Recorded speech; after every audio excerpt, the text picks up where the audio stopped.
tipid namin. Pwede nyo nga rin itong ipangbenta.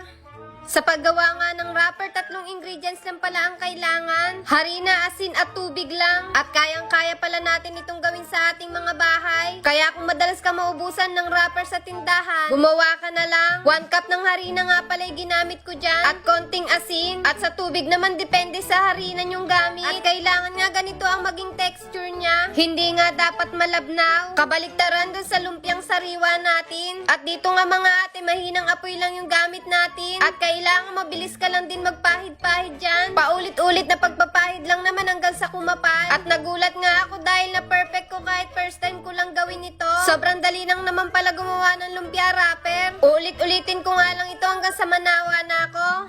Walang ganon. At malalaman mo nga pala tong luto na kapag umaangat na yung nasa gilid niya. At ingat lang din sa pagluto nito dahil mainit talaga. At sa 1 cup na harina,